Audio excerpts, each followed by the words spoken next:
श्री जितेंद्र गोठवाल जी एवं मीडिया के प्रदेश संयोजक श्री प्रमोद वशिष्ठ जी का बहुत बहुत हार्दिक अभिनंदन करता हूं।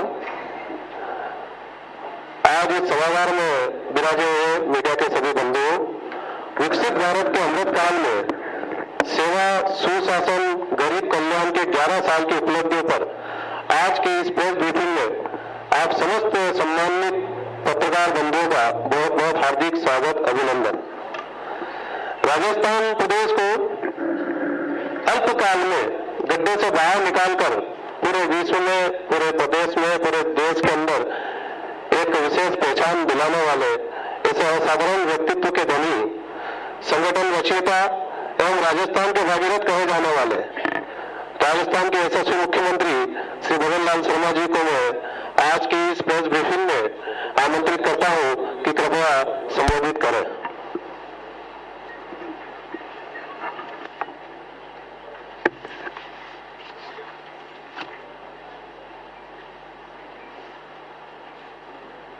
सबसे पहले तो आप सभी को नमस्कार।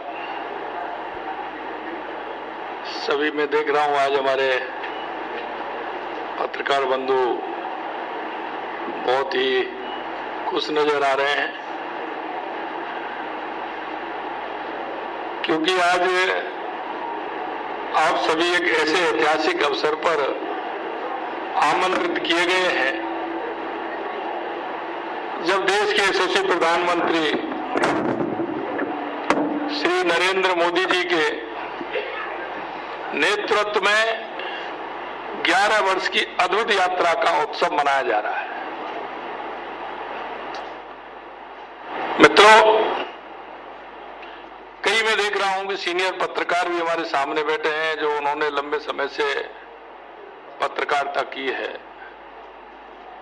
और वो इसलिए कहना चाहता हूं कि उन्होंने सभी दौर देखे हैं, इसलिए उनका अनुभव और उनके विचार स्वयं अपने आप में समाहित हैं। क्योंकि मैं इतना कहूंगा कि 11 वर्ष भारत के लिए परिवर्तन, प्रगति और गौरव के वर्ष हैं। आज हम गर्व के साथ कह सकते हैं कि भारत यशस्वी प्रधानमंत्री नरेंद्र मोदी जी की दूरदर्शी नेतृत्व में न केवल एक उभरती हुई शक्ति बन रहा है, बल्कि हमारा देश दुनिया की तीसरी बड़ी अर्थव्यवस्था की राह पर तेजी से अग्रसर हो रहा है। और ये मैं इसलिए कहना चाहता हूं कि अगर 2014 की तरफ मुड़कर के देखेंगे तो हम अर्थव्यवस्था में 11वें पायदान पर थे, हम उससे 5वें पायदान पर आए और आज हम चौथे पायदान के अंदर हैं। इसलिए 2014 को और देखते हुए तो हमें एक समय याद आता है जब भारत चुनौतियों से जूझ रहा था, लेकिन पथ प्रदर्शक श्री नरेंद्र मोदी जी ने अपने मजबूत संकल्प, अदम्य इच्छा शक्ति, जन केंद्रित दृष्टिकोण के साथ भारत की तकदीर और तस्वीर बदल दी। उन्होंने न केवल भारत को एक नई दिशा दी, बल्कि इसे वैश्विक मंच पर एक सम्मानजनक और शक्तिशाली पहचान भी दिलाने का काम किया है। आज भारत की आवाज विश्व मंच पर न केवल आदर से सुनी जाती है, बल्कि उसका सम्मान भी किया जाता है। पिछले 11 वर्षों में यशस्वी प्रधानमंत्री नरेंद्र मोदी जी के कार्यकाल में जो जनहितैषी कार्य हुए हैं, उनका पूरा वर्णन प्रेस वार्ता में दिया नहीं जा सकता। फिर भी आपके समक्ष कुछ प्रमुख विवरण रखना चाहूंगा। प्रधानमंत्री नरेंद्र मोदी जी ने राष्ट्र के समावेशी विकास पर विशेष जोर दिया, इसलिए उन्होंने ज्ञान यानी गरीब, युवा, अंधता, नारी शक्ति पर ध्यान केंद्रित किया। कमजोर वर्ग के सशक्तिकरण के लिए जो कार्य किए, उनमें पीएम गरीब अन्न कल्याण कल्याण अन्न योजना के तहत 81 करोड़ लोगों को मुफ्त अनाज वितरित करने का काम किया। 15 करोड़ से अधिक घरों में नल से जल कनेक्शन प्रदान किए गए। प्रधानमंत्री आवास योजना के तहत 4 करोड़ से ज्यादा घरों का निर्माण कराया गया। माता बहनों के लिए यशस्वी प्रधानमंत्री नरेंद्र मोदी जी ने 12 करोड़ शौचालयों का निर्माण कराकर उन्हें सम्मान से जीवन जीने का हक प्रदान करने का काम किया। राष्ट्रीय पिछड़ा वर्ग आयोग को संवैधानिक दर्जा प्रदान किया गया। यह पहली बार है कि केंद्र सरकार में 60% मंत्री एससी, एसटी और ओबीसी वर्ग से आते हैं। 10 करोड़ से ज्यादा महिलाएं स्वयं सहायता समूह से जुड़ी हैं और 3 करोड़ महिलाओं को लखपति दीदी बनाने का संकल्प लिया गया है। आप अगर कहेंगे किसान के लिए वर्ष 2013-14 में तुलना में वर्ष 2025-26 में कृषि बजट में 5 गुना वृद्धि की गई है। प्रधानमंत्री किसान सम्मान निधि के लाभार्थियों को 3,17,000 करोड़ रुपए वितरित किए गए हैं। करीब 25 करोड़ मृदा स्वास्थ्य कार्ड वितरित किए गए हैं। 2021 से 26 के लिए पीएम कृषि सिंचाई योजना के लिए 93,000 करोड़ रुपए आवंटित किए गए हैं। इसी तरह महिलाओं के लिए 4 करोड़ 20 लाख सुकन्या समृद्धि खाते खोले गए। पीएम मातृ वंदना योजना के तहत लगभग 4 करोड़ गर्भवती महिलाओं और स्तनपान कराने वाली माताओं को 18,000 करोड़ से अधिक की राशि वितरित की गई। सवेतन मातृत्व अवकाश 12 सप्ताह से बढ़ाकर के 26 सप्ताह किया गया। उज्ज्वला योजना के माध्यम से 10 करोड़ 33 लाख से धुआं मुक्त रसोई बनाई गई। लगभग 2 करोड़ 75 लाख पीएम आवास ग्रामीण लाभार्थियों को 73% महिलाएं उसमें आई हैं। 3 दशक से अधिक समय बाद राष्ट्रीय शिक्षा नीति लागू की गई। ये युवाओं के लिए बता रहा हूं। 2014 से पहले देश में केवल 13 आईआईएम थे, अब 21 आईआईएम हो चुके हैं। 1,60,000 से अधिक मान्यता प्राप्त स्टार्टअप 17,06,000 से अधिक नौकरियां प्रदान कर रहे हैं। वर्ष 2014 से पहले देश में केवल 16 आईआईटी थे, अब देश में ये संख्या 26 हो गई। अब इनमें 6,500 सीटें और जोड़ी जा रही हैं। मेडिकल कॉलेज की संख्या 2045 तक पहुंच गई, जिनमें 780 एलोपैथी, 323 डेंटल, 942 आयुष संस्थान शामिल हैं। 500 से अधिक नए विश्वविद्यालय स्थापित किए गए हैं। देश की जनता को बेहतर स्वास्थ्य सुविधा देने के लिए 2014 से पहले देश में एम्स की संख्या 7 थी, जो आज 3 गुना बढ़कर के 23 हो गई है। 2014 से अब तक एमबीबीएस सीटें बढ़कर 1,18,000 हुई हैं। 74,000 पीजी सीटें जुड़ी हैं। ये शिक्षा क्षेत्र में ऐतिहासिक वृद्धि है। 220 करोड़ से अधिक कोविड वैक्सीन डोज दिए गए। हम सबका को इस बात का गर्व है कि उरी हो या पुलवामा हो, आतंकवादी हमले के बाद मोदी सरकार की दृढ़ इच्छा शक्ति के साथ दुश्मनों को, आतंकी ठिकानों को तबाह किया गया। अभी हाल में पहलगाम में हुए कायरना हमले के बाद यशस्वी प्रधानमंत्री नरेंद्र मोदी जी के साहसी निर्णय से भारतीय सेनाओं ने ऑपरेशन सिंदूर चलाकर सीमा पार के आतंकी ठिकानों को नष्ट कर 150 से अधिक आतंकवादियों को मार गिराकर एक नए भारत की शक्ति को प्रदर्शित किया, जो मोदी सरकार की आतंकवाद पर जीरो टॉलरेंस की नीति को दर्शाता है। आज देश में मेक इन इंडिया के तहत स्वदेशी हथियार निर्मित किए जा रहे हैं। ब्रह्मोस, आकाश जैसी मिसाइलें, sniper rifles, bullet proof jacket जैसे रक्षा उपकरणों का निर्माण करने से रक्षा क्षेत्र में आत्मनिर्भरता बढ़ी है। रक्षा निर्यात में 2014 से 34 गुना बढ़ोतरी हुई है। अगर हम 11 साल पहले भारत की अर्थव्यवस्था दुनिया में, मैंने जैसा बताया, 11वें नंबर पर थी, जो मोदी जी के कुशल आर्थिक प्रबंधन से आज दुनिया में 4थे स्थान पर आ गई है।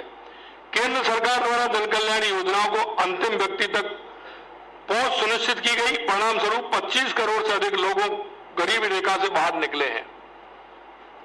दुनिया भर में इस बात को लेकर सहमति है कि भारत विश्व की सबसे तेज गति से बढ़ने वाली प्रमुख अर्थव्यवस्था बनी रहेगी। 400 विश्व स्तरीय वंदे भारत ट्रेनों का निर्माण किया जा रहा है। अब तक 136 वंदे भारत ट्रेन सेवाएं चालू हैं। 2025 में हाईवे निर्माण की गति 34 किलोमीटर प्रतिदिन तक पहुंच गई। मेट्रो की लंबाई 2014 में मात्र 248 किलोमीटर से बढ़कर के 2025 में 1013 किलोमीटर हो गई। देश में 2014 से पहले 74 हवाई अड्डे थे, अब बढ़कर कुल 160 हवाई अड्डे हो गए। 2014 से अब तक 3.96 लाख किलोमीटर ग्रामीण सड़कें बनाई गई। और आपने देखा होगा, विकास और विरासत साथ साथ रहने चाहिए। अयोध्या में भव्य राम मंदिर का निर्माण कराया गया। भव्य काशी विश्वनाथ कॉरिडोर महाकाल प्रोजेक्ट बनाए गए। सिख तीर्थ यात्रियों के लिए करतारपुर साहिब कॉरिडोर का खुलवाया गया। वक्फ संशोधन अधिनियम 2025 बनाया गया, जो केंद्रीकृत डिजिटलीकरण और एक मजबूत ऑनलाइन पोर्टल के माध्यम से वक्फ संपत्तियों की पारदर्शिता, जवाबदेही और शासन को स्थापित करता है। आज मुझे प्रदेश की जनता को यह बताते हुए हर्ष हो रहा है कि 2014 में माननीय प्रधानमंत्री श्री नरेंद्र मोदी जी के सत्ता संभालने से लेकर अब तक प्रदेश को 2,11,000 करोड़ रुपए केंद्र प्रवर्तित योजनाओं में प्राप्त हुए हैं। याद करिए, जब देश की एक बहुत बड़ी आबादी भूखी सोती थी, प्रधानमंत्री जी ने इन लोगों के दर्द को समझते हुए मुफ्त अनाज की योजना को जन जन तक पहुंचाने का काम किया है। राज्य के 4.5 करोड़ लोगों को पीएम गरीब कल्याण अन्न योजना में मुफ्त अनाज प्रदान किया जा रहा है। प्रदेश में 2 एक्सप्रेस हाईवे एवं भारतमाला परियोजना के अंतर्गत सड़कों और राजमार्गों को मिली मंजूरी से राजस्थान की अर्थव्यवस्था को मजबूती मिलेगी।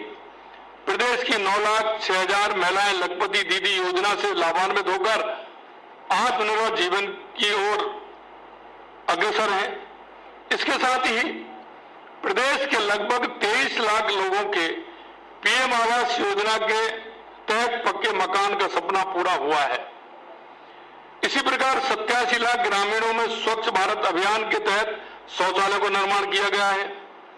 आयुष्मान भारत योजना में 1 करोड़ 16 लाख मरीजों को निःशुल्क इलाज की सुविधा प्राप्त हुई है। प्रदेश की जनता को 23 मेडिकल कॉलेजों की सौगात भी मिली। इससे प्रदेश की स्वास्थ्य व्यवस्थाओं को एक नए आयाम मिले हैं। राज्य के 76,18,000 से अधिक अन्नदाता किसानों को 24,949 करोड़ रुपए प्रधानमंत्री किसान सम्मान निधि के रूप में प्राप्त हुए हैं। उज्ज्वला योजना में 74 लाख एलपीजी कनेक्शन भी निःशुल्क प्रदान किए गए हैं। प्रधानमंत्री मातृवंदना योजना के अंतर्गत 5,000 रुपए प्रति महिला के हिसाब से 29 लाख महिलाओं को प्रदान किए गए, जो हमारे प्रधानमंत्री जी का महिलाओं के प्रति सम्मान को दर्शाता है। राजस्थान में जनधन योजना के तहत 3 करोड़ 69 लाख लोगों के खाते खोले गए। प्रधानमंत्री सुरक्षा बीमा योजना में 2 करोड़ 52 लाख लोग लाभान्वित हुए हैं। प्रधानमंत्री जी का सपना है कि भारत पुनः विश्वगुरु बने, जैसा कि वो प्राचीन काल में था। उनके नेतृत्व में भारत ने न केवल आर्थिक और तकनीकी प्रगति की, बल्कि अपनी सांस्कृतिक और आध्यात्मिक विरासत पुनः स्थापित हुई है। योग और आयुर्वेद को वैश्विक मंच पर सम्मान मिला और भारत की प्राचीन ज्ञान परंपरा आज विश्व को दिशा दिखा रही है। आज भारत एक ऐसी शक्ति है जो न केवल अपनी सीमाओं को सुरक्षित रखता है, बल्कि वैश्विक शांति और सहयोग के लिए भी काम करता है। आत्मनिर्भर भारत का उनका नारा केवल एक नारा नहीं, बल्कि भारत के हर नागरिक के लिए एक प्रेरणा है। आज हम सब मिलकर माननीय प्रधानमंत्री श्री नरेंद्र मोदी जी का हृदय से आभार व्यक्त करते हैं, जिन्होंने भारत को एक नई ऊंचाइयों पर पहुंचाया। लेकिन ये यात्रा यही समाप्त नहीं होती है। हम उनके नेतृत्व में और अधिक मेहनत करनी है, ताकि भारत 2047 तक एक विकसित और समृद्ध शक्तिशाली राष्ट्र बने। आप सभी का बड़ी संख्या में यहां आने पर बहुत बहुत धन्यवाद। निश्चित रूप से केंद्र सरकार की जन कल्याणकारी योजना को आम जन तक पहुंचाने में हम सबका ये प्रयास यथावत रहेगा। और आपके माध्यम से मैं इतना भी कहना चाहता हूं मित्रों, लगातार मीडिया का जो सहयोग मिल रहा है, क्योंकि देश की बदलती हुई स्थिति 2011 के बाद आम जन को यह परिवर्तन महसूस होने लगा है। और मैं इसके लिए आप सभी को भी धन्यवाद देना चाहता हूं कि आप भी उसके माध्यम बने हैं। आप भी उन जन कल्याणकारी योजनाओं को देश में जो दुनिया में भारत का जो सम्मान बढ़ा है उसके लिए, अर्थव्यवस्था में जो मजबूत है उसके लिए आपका भी उसमें बहुत बड़ा योगदान है। इसके लिए भी मैं आपको भी बहुत बहुत धन्यवाद देता हूं, साधुवाद देता हूं, क्योंकि अगर हमारा राष्ट्र मजबूत होगा तो हम सभी मजबूत होंगे। और देश के यशस्वी प्रधानमंत्री नरेंद्र मोदी जी के नेतृत्व में एक विकसित भारत की, दुनिया में एक भारत को जिस नजरिए से और जिस सम्मान के साथ आज देखा जाता है, उसका बढ़ता हुआ सम्मान आपके माध्यम से और बढ़ेगा। इतना ही मैं कहना चाहता हूं कि हमारा भारत दुनिया में बढ़ता हुआ भारत और एक शक्तिशाली भारत, एक विकसित भारत के रूप में निकल करके आएगा। इस आशा और उम्मीद के साथ पुनः आप सभी का धन्यवाद। आपके सहयोग के लिए बहुत बहुत धन्यवाद। जय हिंद, जय भारत, जय राजस्थान। धन्यवाद माननीय मुख्यमंत्री जी। निश्चित रूप से आपने एक बात सही कही है कि केंद्र सरकार के कामों को इस प्रेस वार्ता में संक्षेप में करना बहुत मुश्किल है, लेकिन निश्चित रूप से गागर में सागर भरने की कहावत को आपने चरितार्थ किया है और संक्षेप में आपने केंद्र सरकार की उपलब्धियों को इस तरीके से रखा है कि आपके सामने विराजे हुए ये अति सम्मानित बुद्धिमान वर्ग माननीय पत्रकार बंधु, आपने एक का ये 10 समझेंगे और निश्चित रूप से केंद्र सरकार के 11 साल बेमिसाल के बारे में जानकारी पूरे प्रदेश के अंदर फैलाएंगे। धन्यवाद। जय हिंद, जय भारत। मैं माननीय पत्रकार बंधुओं से निवेदन करता हूं कि आप सभी के लिए शुभ आहार की व्यवस्था की गई है, कृपया लेके पधारें। थोड़ी